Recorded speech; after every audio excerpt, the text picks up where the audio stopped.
What's up, everybody? It's your friend Golden Lotus. I'm back with another segment here today on Blue Chip Media.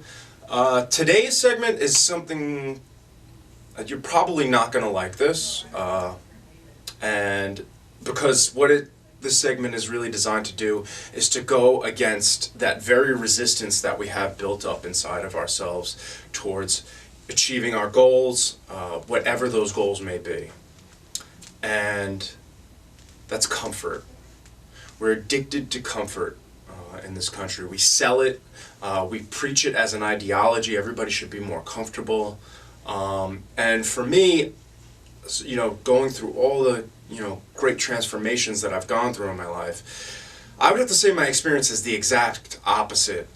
You have to make yourself uncomfortable in order to really grow. And so I'm going to break that down a little bit. So when I'm talking about resistance is kind of the thing that keeps us sort of penned into, it's sort of the trench of our habits. We have pretty normal ways of doing things, like driving home, the kind of foods we eat, the way we breathe our breath, the thing that we might even believe about our spouse or our friend. A lot of these things are kind of solid things that we don't necessarily realize. We set it in stone so that we can create a framework of reality for ourselves. And I'm not saying whether that's bad or good, but if you're looking to really produce something wonderful, like if you really want to write that book, if you want to write that movie, if you want to write poetry, if you want to do something that's way out of the place from where you currently are, there's going to be a lot of discomfort in that. And for a lot of us, we get penned in by that discomfort. That discomfort is enough to kind of keep us where we are and keeping us just sort of, staying focused ahead, just doing exactly what we're doing. But nothing that we really want in a goal, in a bountiful life, is within our comfort zone. Because if it was within our comfort zone, it would already be here. So everything that we want has to be pushed beyond that. The body that we want, the thoughts that we want, the feelings that we want. None of that stuff is located within our comfort zone. Our comfort zone is our default setting.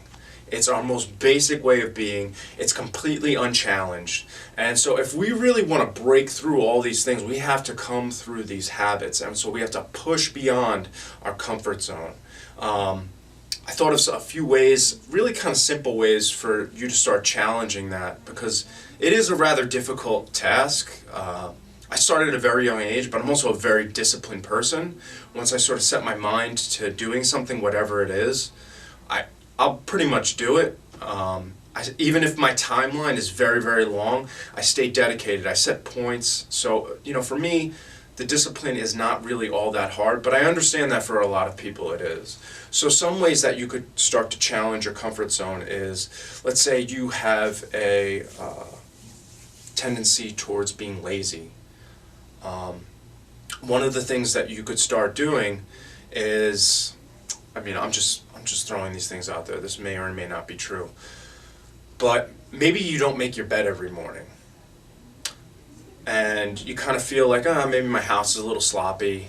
And part of the thing that keeps us from really going forward is we get overwhelmed with the bigger picture. But what we don't really realize, if we don't slow down and kind of breathe our breath, is the way that we get to the bigger picture is really piece at a time. And so I remember when I was young, that was because I was a messy kid. And I think maybe I read in a book somewhere or something about making your bed as a discipline.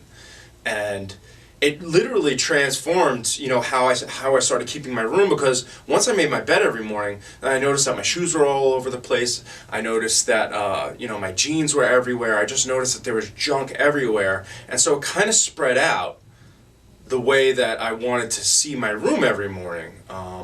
And it spread out to all these other facets of life. Then I started getting really clean in the house. I haven't really quite got there with my car yet. But that's not really, I live and work out of my car, so I kind of give myself some leeway there. But so making your bed, going for a walk when you're tired, not caving into the things that we would normally do when we feel tired. So even if it's a little walk, even just around the block, we kind of tend to make things bigger than they are. This doesn't have to be that big.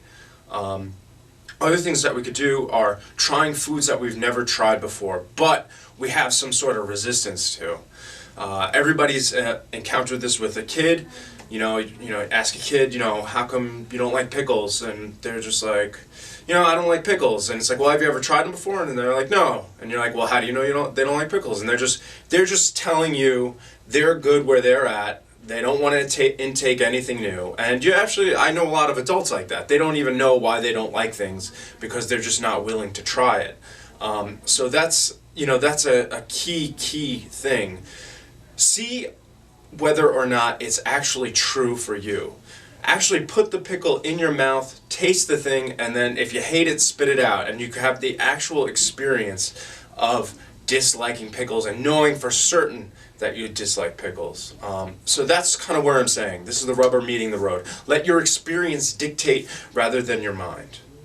I'd like to thank you all for being with me today. We're going to cut to commercial, and make sure that you check out all the other clips on Blue Chip Media. There's a lot of great things going on. There's a magazine out there. It's a company definitely on the rise. I'd like to thank you for being with me today. I'll see you next time.